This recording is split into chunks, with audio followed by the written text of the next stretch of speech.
All right, guys, stop right where you're at. Before you go any further, please click that subscribe button. We would really appreciate it if you guys could support us. Like this video, comment, share it with all your friends. It takes a lot to put these videos together, so we would really be grateful for your support. And with no further ado, enjoy this episode. Hey guys, my name is Joshua Navarro. For those of you who may not know, I am the founding owner of Wolvyn.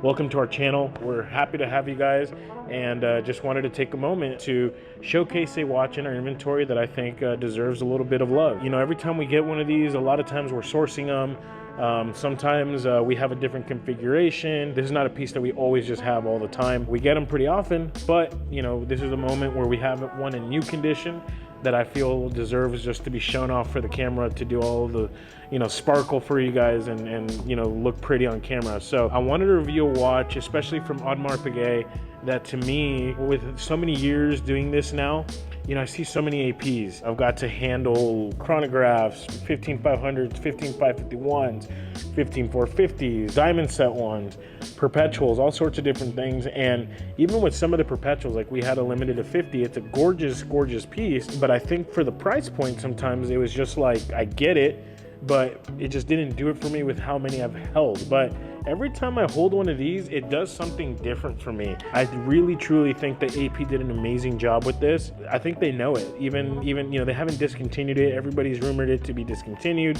but instead they've come out with a new model with the salmon skeletonized movement that is gorgeous. I'm really, you know, looking forward to seeing that in person to compare it to what this one looks like. But I think that this specific configuration is one of my favorites because of the way that skeletonized movement pops, and that gave it away.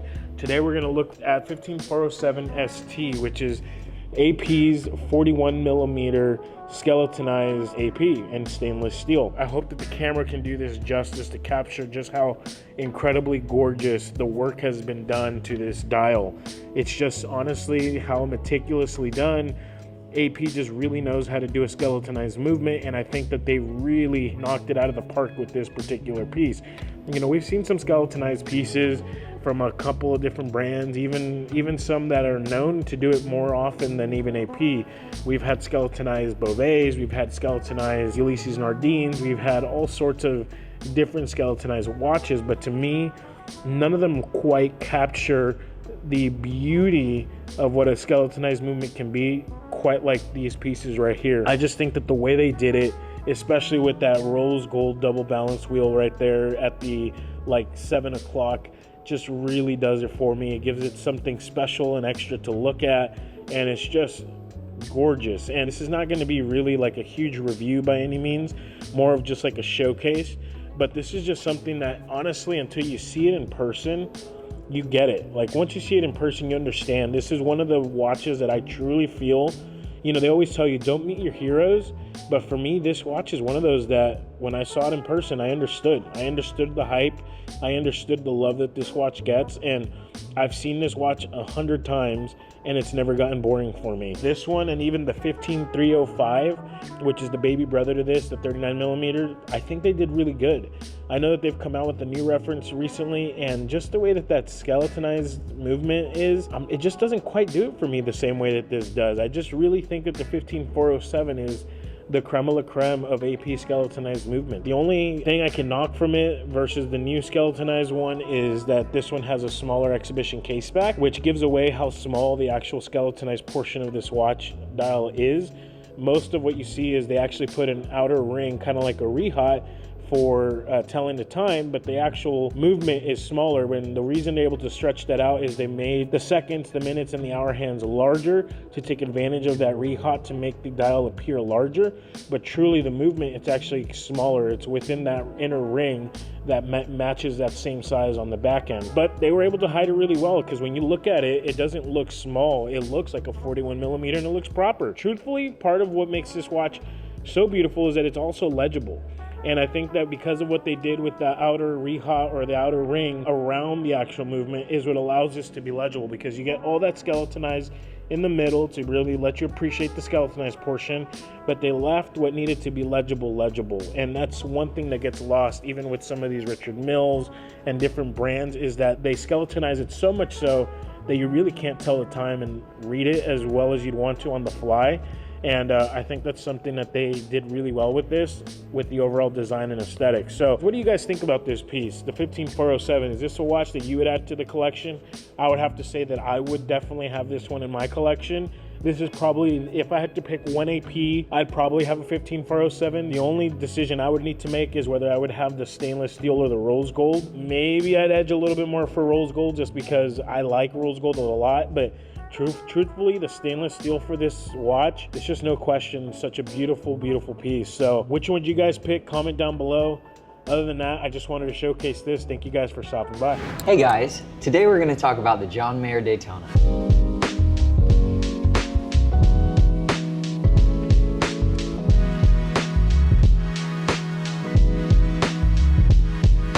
With that said, we actually do have two of them right here.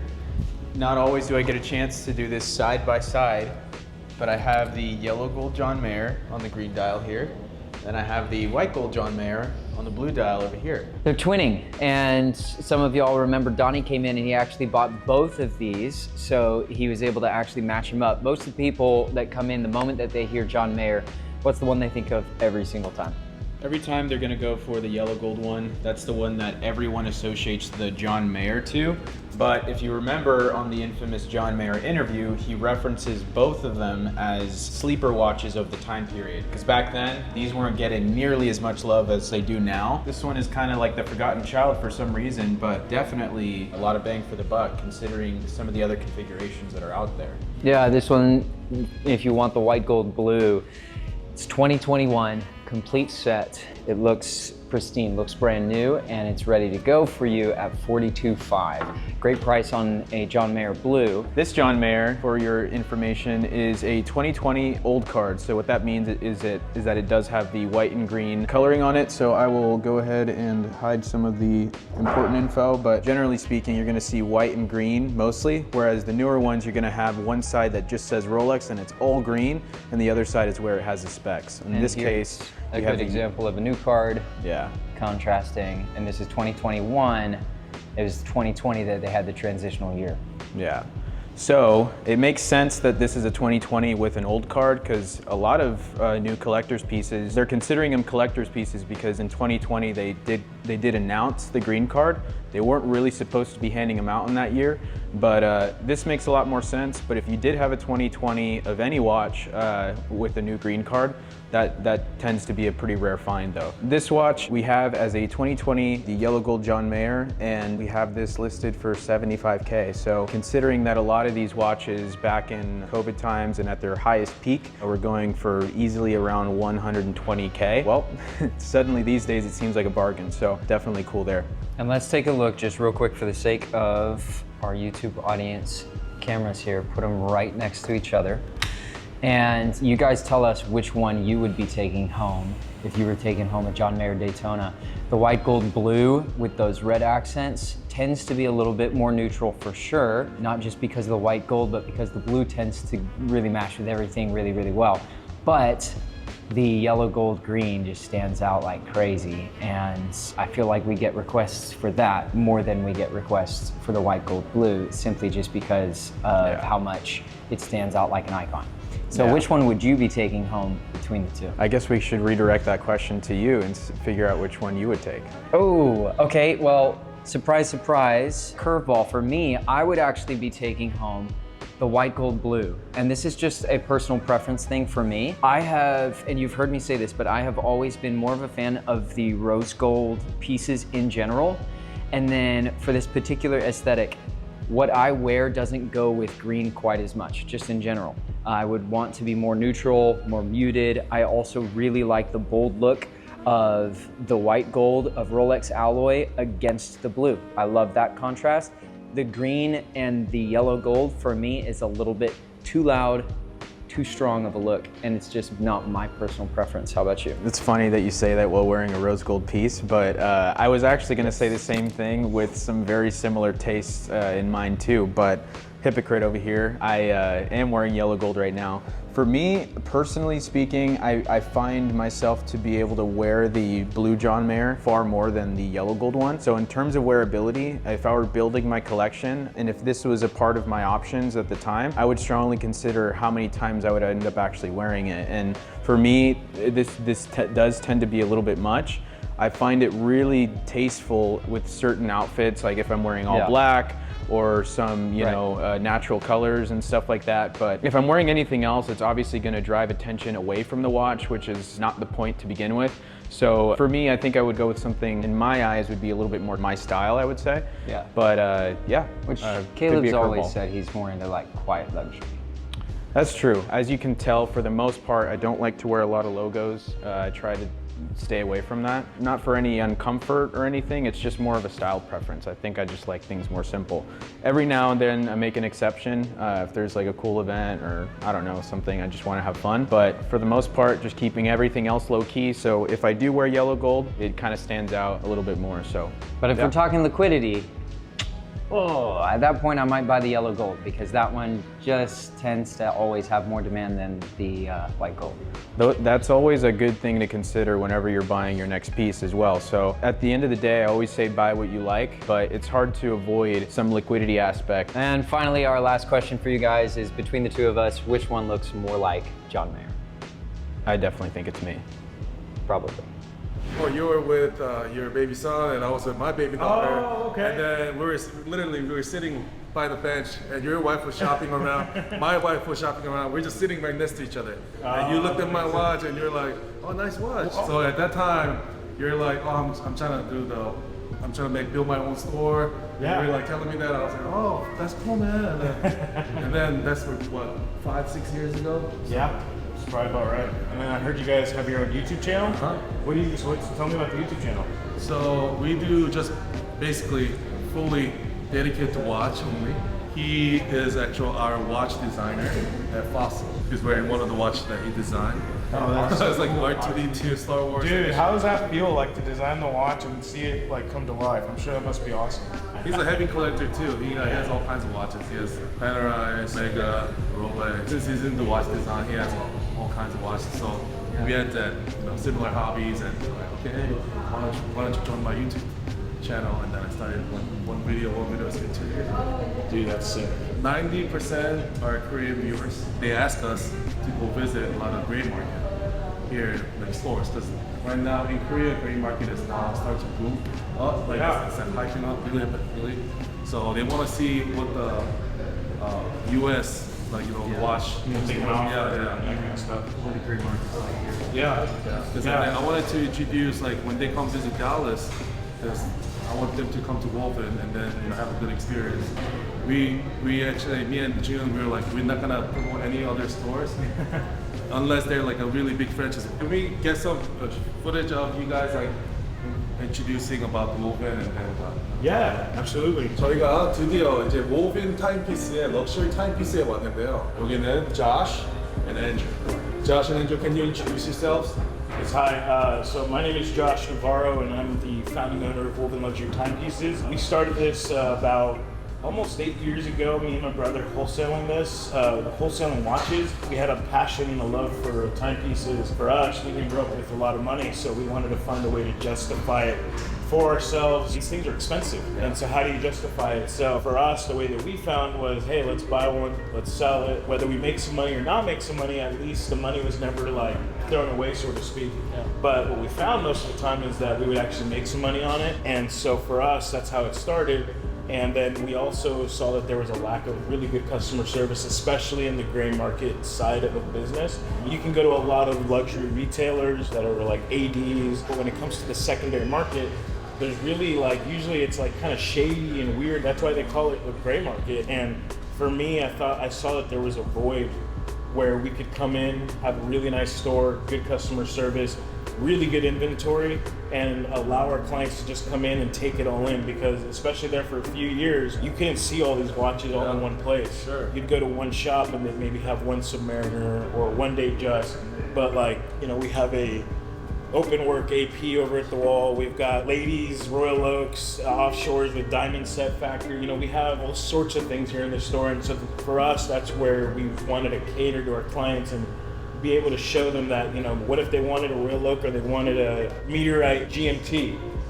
Sometimes you could only go to one store, but you couldn't put them side by side. And so that's what we wanted to do. Me coming in and shooting videos with you guys is amazing, man. This Full circle moment, which is really cool. And I'm very, very proud of that. So thank you guys for coming in. And, you know, we'd love to welcome any of your viewers. Any of you guys are always welcome here. And the one thing we always give you is a smile, good inventory, and if you want a glass of whiskey, we're here to hang out with you guys and, I see that. and have a great time. So huge whiskey lover too.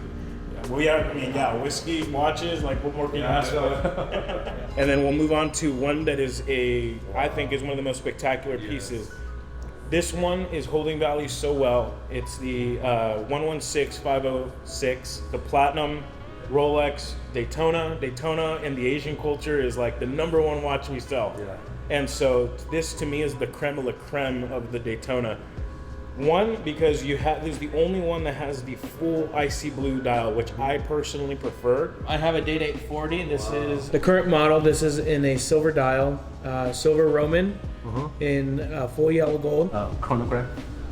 Oh yeah, absolutely. Yeah, so this is a 26331 ST. ST stands for stainless steel. This is the reverse panda dial, which indicates the black dial with the white or silverish subdials. A lot of our clients will do is they'll travel to Hong Kong because Hong Kong is a fun place to go to visit, and there's a lot of market for watches. So if they find something on our website, they go to our office. It's a highly secured building, so you can feel secure that you're going to go and be comfortable in that environment. So you're gonna go through security, go through all that, go to our office. You're gonna meet with Jack, who is our guy out in Hong Kong, and he's gonna be able to take care of you, show you the watch, deliver it, and if there's even trades involved, he can receive the trades and then he ships them to us. And so let's say, one of the last deals we did is for a 5270p Patek. And so the client was trading in like 8 different watches for our Patek.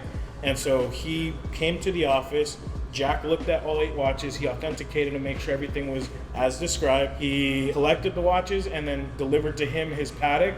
Client was very happy, and that's what we do in Hong Kong. And so if you guys are in the market for these watches, that's the easiest way we found because of all the different duties and things of that nature.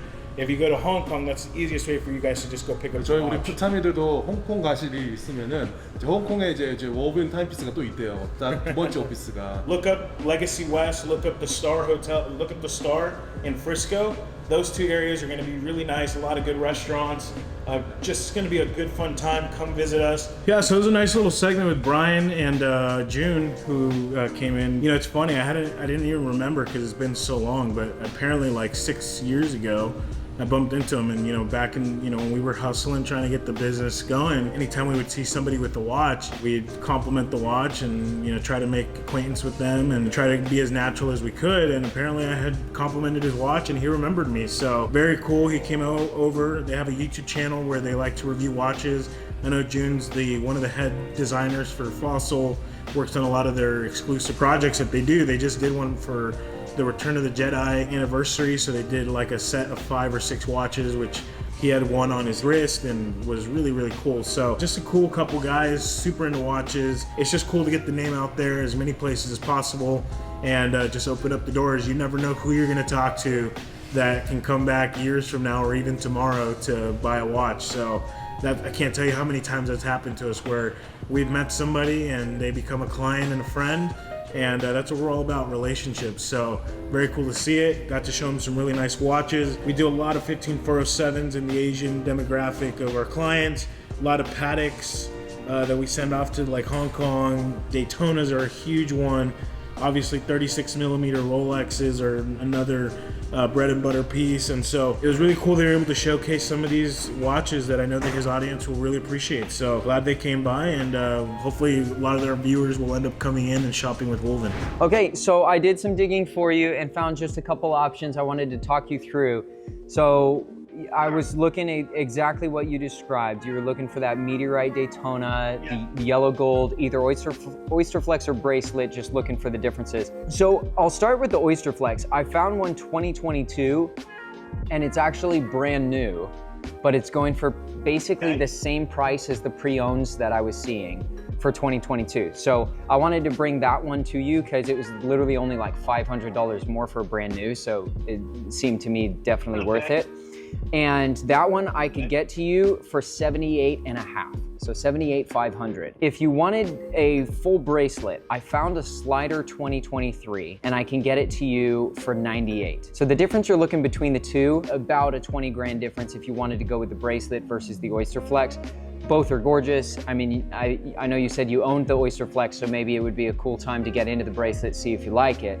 But I could get you that one, 2023 for 98, and then the Oyster Flex would be 78 and a half. Okay, so no, those are interesting options. So, just thinking here. Yeah, I think the Oyster Flex, that seems like a good price. We're like, I think, right in the ballpark. The bracelet, that's a different story. That's higher than I was anticipating you to come back with. Yeah, they used to be a little bit closer in pricing together, the Oyster Flex as compared to the bracelet. But over this last year, they kind of settled out into their own sweet spots, and the bracelet has hung on to a point where I was looking at it through the market, and literally the price that I gave you of the 98 on that one, yeah, it's the best that I've seen, 2023. I'm not seeing a lot of older years even rolling around right now. I was thinking there's probably more like a $15,000 differential between the bracelet and the Oyster Flex. So I want to be like 91, 92-ish for that. I don't buy watches with the intention of selling them. I buy them with the intention of wearing them, right? And then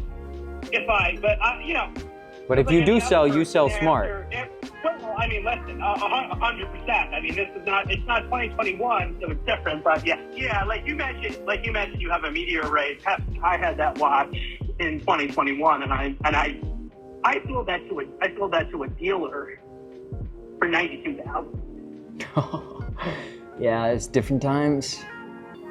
Yeah, I know. And I bought that watch at retail. I sold that to a dealer for $92, not even to another person. Yeah, okay. Let me think about that. I've also been elusively looking for the John Mayer. So the yellow gold or the white gold? Yeah, the yellow gold. Awesome. Okay, well, I have one of those in right now, and I have the white gold in, so I could help you with both of those. In my challenge of getting a solid gold John Mayer, for approximately the same cost of getting the Daytona, the meteorite Daytona on an Oyster Flex. Right. This one is really well priced. So if you were looking to get into this instead of the meteorite, this would be a great way to do it. But I understand your love for the meteorite. I mean, there is something very, very special about it, and you don't see it as often too. So, I'd be happy to get you into that one. I think that the 78 and a half is a killer price on it. And then if you're wanting to get into the bracelet, I mean, crunch your numbers, do your things, because I want you to be comfortable, and let me know where you want to be, and I can either look for some more options or see if there's a way, even with my source, that I can work on this piece and work some magic for you, because I'd love to get you into exactly what you're looking for. I will give you a call, a couple of days, and hopefully go from there. Okay, that sounds fantastic. Thank you, JD. I appreciate the opportunity. Well, I did not know that conversation would lead us right back here. But here we are. So JD is looking for a 116508 or a 116518, either the yellow gold meteorite on bracelet or Oyster Flex. That was his first initial ask. He used to have the Oyster Flex. He sold it a while back, kind of regrets it, wants to get back into it, and might want to try it on the solid bracelet, which I think would be so cool. But it's totally up to him the way he wants to go with it. He's looking at where market's at, and in the meantime, he is interested in potentially the John Mayer that we just did a little bit of a review on for you guys. And at the same time, he's also potentially interested our 36 millimeter fluted baguette dial with that beautiful ice blue platinum date. So he's looking for a unique piece to be able to add to his collection. This might be the next one. Maybe the John Mayer, or maybe we're going with the yellow gold meteorite Daytona, which I would love to show you guys on camera when we get it in. But we'll see what we got. And over the next few days, hopefully you guys will see some more business with JD and watch and see as it unveils in real time which watch he chooses as he pulls the trigger. All right, guys, I know we talked a lot about the John Mayer this week, and speaking of, I actually ended up selling the white gold blue dial John Mayer this week. I sold it to a guy. He traded in specifically an IWC minute repeater, which is just a gorgeous, huge watch. The open case back on that thing was super beautiful, and he traded that beautiful watch. We were able to strike a deal. He had to leave out of town that same day, and so glad we were able to get that in for him. So even though we just sold that John Mayer, we do also source watches. So if you're looking to add one of those to your collection, hit us up. We can get it to you pretty quickly. The great thing is we still do have the yellow gold in stock with that green dial. It's a beautiful piece, 2020, in great condition, comes complete set. We have it listed at $75,000. Stop by our showroom and try it on if you wanted to see it on. We also have it listed on our website. Thanks so much for tuning into this video. Please make sure you continue to like our videos, give us a thumbs up, and subscribe to our channel. Thank you so much.